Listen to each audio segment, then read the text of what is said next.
everyone, I'm here to show you the decks I'm going to be working with for the month of September 2025. Now, as you can see here, the tarot deck that I'm going to be working with this month is the Celestial Unicorn Tarot.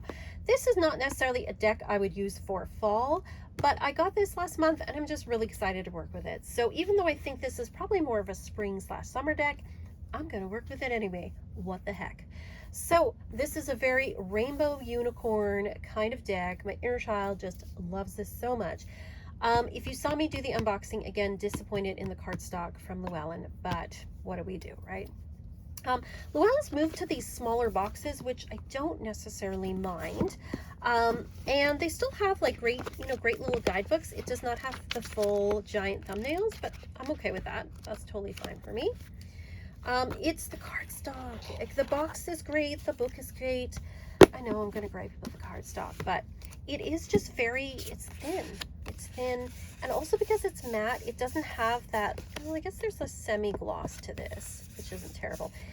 I wish it was just a tad thicker. I don't mind their cardstock they used to have, which people used to complain was kind of thin, but I thought it was fine. This is just a little too thin for me.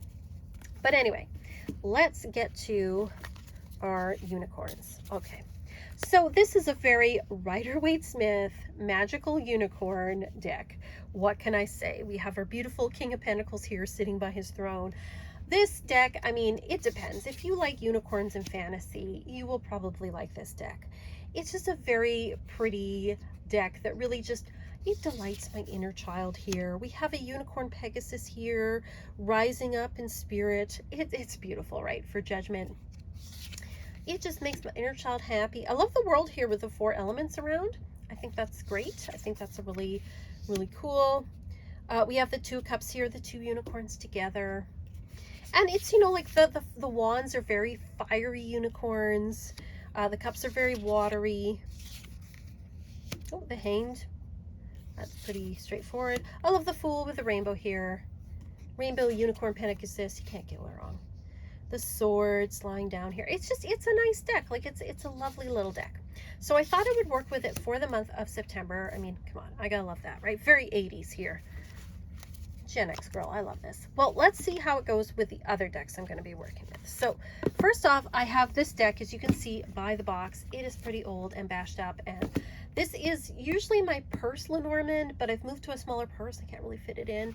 This is the Gilded Reverie Lenormand by Ciro Marchetti. It's a really gorgeous deck, and this deck has been much loved. You can see the gilding is a little banged up because I've had this one for years. And I think the colors on this are just so juicy and delightful, as only a Ciro Marchetti deck can be, right? Let's see how it goes with our unicorn deck. See, I think that's pretty good. The blue and the blue here, I think that's lovely. Oh, and they're also moving away, which can mean things. We have the Woman and the 5 of Swords. We've got the birds here with the 6 of Swords. See, I think these go together. I love the jewel tones in both of these. I think that these can go together really quite well. The dog here and the 8 of Cups. So like loyalty and walking away from things. Like, what are you loyal to? Who's loyal to you? That can be a really good message. We have the Magician and the Key. I like that. The importance of taking your power back and wielding your power. The Wheel of Fortune and the Scythe, harvesting good things. I think these can go together really well, especially with the jewel tones. I think these two can go together quite well.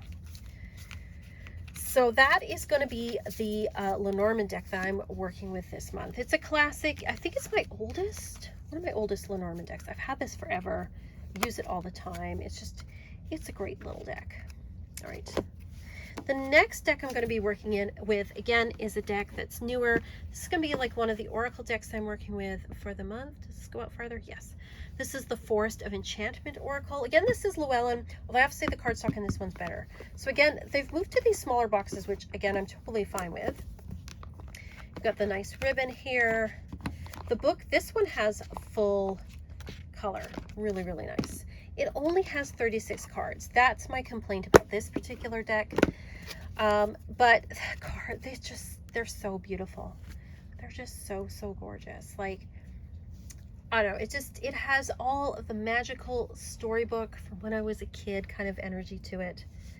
This is the Door of Winter, the Bard's Song. I love these frogs. This totally makes me think of books from when I was a kid in like the 70s. There was these English storybooks they used to get, and they had like beautiful, beautiful illustrations like this in there. The White Lady. Are they ladybird books? I can't remember. Let's see how they go with our unicorns. Okay, right away. The arch here, loving it. Seven of Pentacles, the White Lady, beautiful. Okay, we have the Time Tree and the Nine of Cups. I am enjoying that with all the little magical animals here. And then you've got all these magical runes and clocks and things here. Oh, clocks. I thought they were runes for a second, but they're clocks. We have the Ten of Cups and the Weird Sisters. I do like that. Got the rainbow and the cauldron here. Three of Wands and the Branch of Summoning. Ooh, I like that. The fire and then the summoning branch, like you're summoning accomplishments to yourself, achievements. The Four of Wands and the Cloak of Vanishing. Oh, that's interesting. I do like sort of the orange and the orange here. Just color-wise, I think that's working. The Eight of Pentacles, and we have the Feather of Finding. Oh, I do like that. And then the blue and the blue. I think these to me, this is a pair. These go together. I just think they're beautiful. They're magical. Let's do one more. Okay, we have the Devil and the Vial of Light. Oh, interesting. We have a light here and here. And again, what can I say? I think these two go together so well. So magical. Again, I feel like this is more of like a summer, but I'm going to use them this fall because why not? Why the heck not? All right. So that is one of the oracle decks we will be working with, the Forest of Enchantment. All right. Next, one more oracle deck I'm going to be working with, and I worked with this last month as well, but I want to keep working with that, and that is the Mystical Healing Oracle. So this is a deck. I have certain decks that I associate with certain kind of astrological planets, the energies. And this one I very much associate with Chiron, because Chiron's a rooted healer, and this is a healing oracle. It's specifically meant for inner healing work. And so on my Patreon in the Coven level, we're going to be working with Chiron this month and the energy of the wounded healer, like how we all have wounds, we all have stuff. But it's our responsibility to work on healing ourselves so we can help to heal others. And I think this deck is just perfect for that, for doing that inner healing work. I actually don't like the term shadow work, not because like I'm all about, well, you see, I'm the rocker bitch. I like heavy metal. I'm not afraid of like skulls and darkness and all that stuff. But I think shadow work can be a little too intense. It's also very specific to a certain Jungian type of work. But inner healing is much more gentle, and it's not, I mean, definitely you can pull up things that, you know, are a little more difficult to deal with, but it's asking us to be gentle with ourselves instead of harsh with ourselves. And so this one here, like it says, listen to your intuition, awaken your vulnerability. I love also the sort of medieval Northern Renaissance type imagery here. Recognize divine timing, focus on higher truths. So it has like, you know, some kind of deep messages. And not that I think the unicorn deck is fluffy in any way, but I think it can balance out some of those, you know, more fantastical kind of elements. Oh, interesting. So we have the Tower here and ground yourself. Ground yourself through that change. Yeah, I like that. I think these do go together somewhat. Nine of Pentacles, and it's a no. Sometimes you need to stay in the garden. No, I'm satisfied with what I have, right? Create boundaries, and the Ten of Pentacles. Putting boundaries around the people you care about, the things you love, the things you want to leave a legacy for. Oh. That's the problem with matte decks. Hard to pick up sometimes. The Emperor and Learn from Karma. You can learn from others, you can learn from lessons and then pass them on to others. Listen to your guardian angel and the Five of Wands. You don't have to walk into that fight, into that trouble.